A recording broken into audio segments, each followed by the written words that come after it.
Sebelumnya di chapter 99 kita sudah disuguhkan pembukaan dari pertarungan yang benar-benar menegangkan, yaitu antara Loki dan White Death, Simo Häyhä. Dengan Loki yang menggunakan teknik cloningan dari Thor, Odin, dan Herakles, dan White Death yang bersembunyi dan menyerang Loki dengan senapannya dari jarak jauh. Nah, karena itu pada pembahasan kali ini kita akan melanjutkan pertarungan tersebut, yaitu pada manga Sumatsu no Valkyrie, Record of Ragnarok chapter 100 sampai 109. Dan berikut pembahasannya.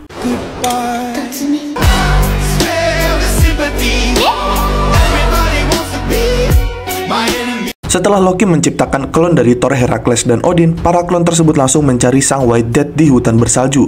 Di sisi lain, sang host pun terkejut karena Loki memulai pertarungannya dengan 4 versus 1, dan hal ini membuat para penonton semakin bersemangat. Lalu di pertarungan, ternyata 3 klon yang dibuat Loki itu langsung mengejar Simo dan menuju ke tempat persembunyiannya yang kemungkinan sudah diketahui. Dan karena Loki menggunakan 3 klon dewa, para dewa lainnya dan para penonton pun ikut terkejut karena aksi Loki yang bisa memanggil 3 klon dewa untuk bertarung bersamanya. Bahkan Herakles yang sudah mati pun bisa dikloningnya.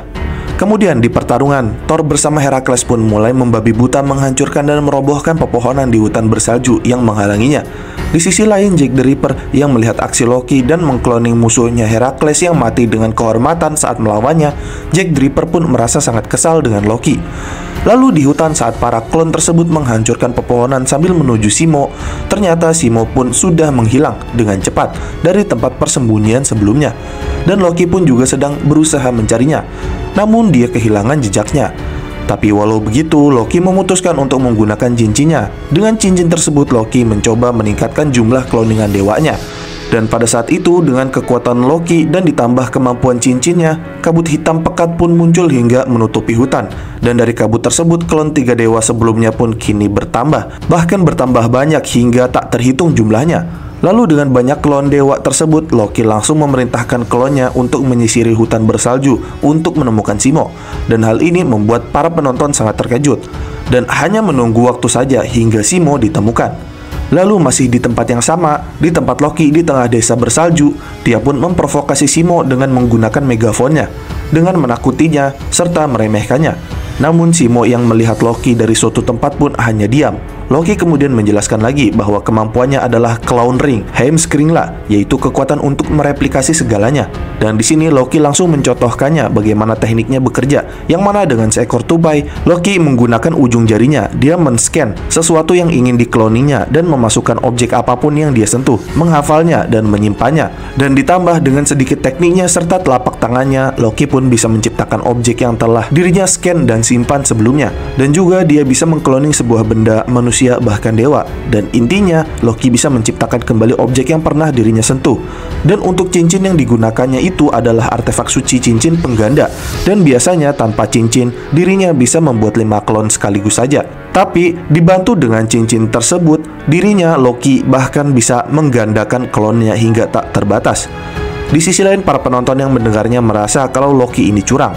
Lalu dengan sombongnya Loki berkata bahwa walaupun arena pertarungannya sangat menguntungkan Simo, namun itu tidak berarti karena dengan kemampuan kloningannya dan digabungkan cincinnya, dirinya masih bisa menyerang Simo dengan jumlah tak terbatas. Namun lagi-lagi dengan sengaja Loki menjelaskan lagi tentang kelemahan tekniknya, bahwa walaupun dirinya menambah lebih banyak klon, maka kekuatan setiap klon akan menyebar sehingga tidak sekuat klon saat dia ciptakan dengan sedikit. Namun di sisi lain, dewa lainnya Hermes dan Zeus melihat Loki yang mengungkapkan kelemahannya tersebut, berpikir bahwa mungkin Loki tidak melakukan kesalahan seperti itu, dan dia mungkin sengaja dan ada tujuan lainnya.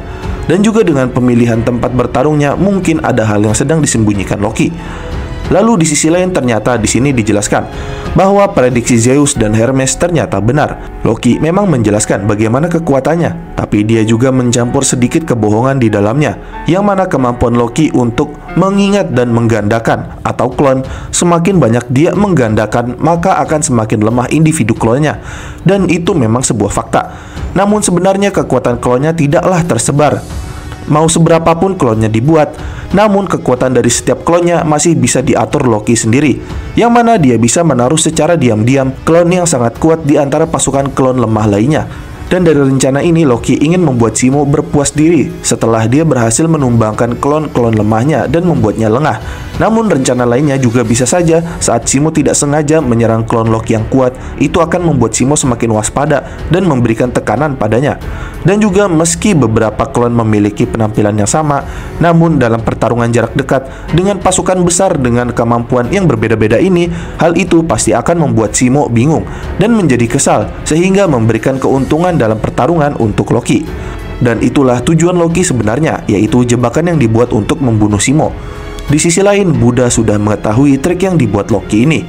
Dan dengan peperangan ini, Loki hanya ingin membuat Brunhilde menyesal dengan membunuh Simo. Lalu, di pertarungan sambil melihat pasukannya yang menyisiri hutan mencari Simo, Loki hanya tertawa senang karena tidak akan ada seorang pun yang lolos dari teknik Heimskringla, Clown Ring miliknya. Namun saat para 3 pasukan klon sedang menyerbu hutan, tiba-tiba tembakan tunggal dari Simo pun terdengar dari jauh, dan Simo menembak dengan senapan favoritnya, yaitu Mosin Nagant, yang memiliki kecepatan tembakan hingga 10 mili per detik, dengan kecepatan lebih dari 2 kali kecepatan suara. Nah, peluru tunggal Simo pun telah ditembakkan, dan pada saat ditembakkan, pelurunya pun berubah menjadi cahaya menyilaukan yang mengarah kepada pasukan klon Loki, dan kemudian dengan cepat membelah dirinya menjadi kepingan-kepingan, serta menyebar layaknya kelopak bunga yang bermekaran dan tertiup angin yang tak terhitung jumlahnya. Dan dengan sekejap peluru tersebut langsung menghancurkan banyak klon Loki dengan sekali serang hingga menyisakan 3 klon yang tersisa. Dan itu membuat Loki terkejut, bahkan klon Thor yang kemampuannya sudah ditingkatkan Loki masih bisa dikalahkan oleh serangan Simo itu.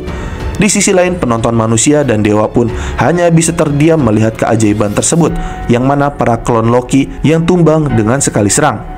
Di sisi lain, Loki pun sangat marah karena klon yang sudah disempurnakannya telah hancur dalam sekali serang saja, dan kesal karena Brunhilde telah menyiapkan seorang prajurit kuat untuk mengalahkannya.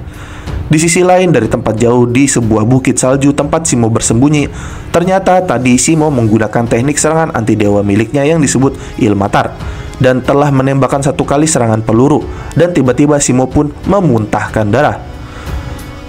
Lalu lanjut ke chapter 101. Setelah Simo mengalahkan 3 klon dewa yang digandakan dengan 1 serangan, para penonton pun terkejut dan terdiam. Lalu sang host pun memutar replay dari serangan Simo. Di sini dia menjelaskan bahwa peluru tunggal yang telah ditembakkan kemudian terbagi menjadi kepingan-kepingan yang tak terhitung jumlahnya, hingga membuat serangan tersebut menjadi hujan peluru yang tersebar ke penjuru hutan, hingga membuat klon 3 dewa menjadi bunga berdarah yang berhamburan. Kemudian di sisi lain, di sini terlihat Loki yang sedang bersembunyi di balik pohon sambil mengintai Simo melalui arah cahaya tembakan dan suaranya setelah Simo menembakkan senjatanya. Dan Loki mengira jika Simo bersembunyi di suatu tempat yang sedang dilihatnya. Di sisi lain, sang host pun ternyata tidak bisa melacak Simo dari titik persembunyiannya, walaupun sudah banyak kamera tersebar di area pertarungan. Terlebih lagi, salju yang terus turun telah menghapus jejaknya. Kemudian para penonton dari pihak manusia pun merasa senang karena aksi Simo tersebut. Di sisi lain, Jack the Ripper pun menganggap kalau klon tersebut hanyalah barang palsu yang diproduksi massal dan tidak bisa menandingi yang aslinya. Lalu Jack pun menjelaskan lagi bahwa serangan Simo adalah serangan 1 peluru yang dibagi menjadi beberapa peluru senapan. Namun biasanya peluru biasa yang hanya difokuskan pada 1 titik itu akan menembus target, berbeda dengan peluru Gotri atau peluru yang menyebar. Karena biasanya peluru seperti itu adalah serangan area yang menyebarkan beberapa proyektil kecil yang merusak area, namun tidak memiliki daya tembus pada target. Dan juga terlebih lagi jarak serangannya pendek. Namun walaupun begitu, hal ini berbeda dari milik Simo. Pada serangan Simo itu berbeda karena tidak ada satupun kekurangan dari peluru tipe Gotri dari serangan Simo tersebut. Karena setiap proyektil dari peluru Simo itu menghancurkan dan menembus dengan akurasi yang sempurna dari jarak jauh sekalipun. Dan karena itu Jack menganggap kalau itu mungkin ada semacam kekuatan khusus di balik semua itu, sehingga membuat Jack penasaran ingin melihat emosi yang ada pada peluru tersebut. Kemudian di sisi lain, Ares pun merasa kesal karena saudaranya Herakles walaupun itu klon, tapi saudaranya kembali terbunuh hanya dengan senjata manusia. Dan Zeus menganggap kalau Simo mungkin masih memiliki teknik rahasia lainnya. Lalu di tempat Brunhilde, Shaka atau Buddha pun datang menghampirinya dan membicarakan tentang takdir bersama dari para Volund yang menyatu dengan jiwa penggunanya untuk serangan yang lebih efektif saat melawan dewa. Di sini Buddha menjelaskan lagi kaitannya dengan Shimo bahwa walaupun sang Valkyrie telah berubah menjadi senjata atau Volun, atau bahkan jika mereka berbagi jiwa dengan manusia dengan takdir yang sama, maka yang bisa bekerja melawan dewa hanyalah tubuh manusia atau senjata itu sendiri saja, kecuali jika Brunhilde telah mempersiapkan peluru khusus untuk Shimo. Dan karena itu, Buddha bertanya apakah Brunhilde memberikan pelurunya. Namun Brunhilde menjelaskan kalau itu bukan perbuatannya, karena itu adalah sebuah teknik, yaitu harga yang harus dibayar milik Shimo sendiri. Karena di antara seluruh manusia, bahkan dewa sekalipun, orang yang bisa menembakkan peluru tersebut hanyalah Shimo semata. Lalu di sini dijelaskan lagi saat Shimo sedang bersembunyi sebelum tembakan terjadi. Dijelaskan bahwa apa yang digunakan sebagai pelurunya saat menembak pasukan klon adalah ginjalnya Shimo sendiri. Dan dengan mengorbankan organ tubuhnya tersebut, yaitu ginjal sebagai pelurunya, Shimo pun menembakkan peluru sebelumnya dengan teknik amarah malaikat maut, Isan Mare. Dan dengan itu Shimo dapat menciptakan peluru yang sangat kuat dengan menggunakan salah satu organ dalamnya, yang mana sebagai harga yang harus dibayar. Mendengar hal itu, Buddha pun sangatlah terkejut. Dan karena keberanian Shimo itu, Buddha menghormatinya dan juga penasaran kehidupan seperti apa yang dijalani Shimo saat masih di bumi, hingga membuatnya seperti ini. Brunhilde menjelaskan bahwa Shimo hanya pahlawan perang yang telah membunuh banyak musuhnya, dan walaupun hal itu untuk melindungi tanah airnya, baginya menembak manusia adalah beban baginya. Lalu sambil memperlihatkan Shimo yang berlari mencari tempat sembunyi, dia kemudian masuk ke hutan, dan dengan mengorbankan livernya, peluru kuat pun tercipta, dan dia pun mulai membidik Loki dari atas pohon di tengah hutan. Dan saat yang sama, Brunhilde menjelaskan bahwa oleh karena itu, kekuatan yang Shimo punya saat ini, itu tercipta dengan rasa sakit yang tak tertahankan, yang dirasakan saat menghancurkan tubuh dan jiwanya. Itulah penebusannya. Karena itu Shimo Heiha dengan rasa sakitnya tersebut, itu adalah demi keselamatannya juga dengan penebusannya selama ini, selama dia membunuh manusia saat peperangan. Dan demikian adalah pembahasan mengenai pertarungan Shimo Heiha versus Loki pada Sumatsu no Valkyrie chapter 100-101. Jangan lupa like, share, dan subscribe. Jangan lupa komen di bawah tentang pendapat kalian di video kami kali ini. Sampai jumpa di video kami berikutnya.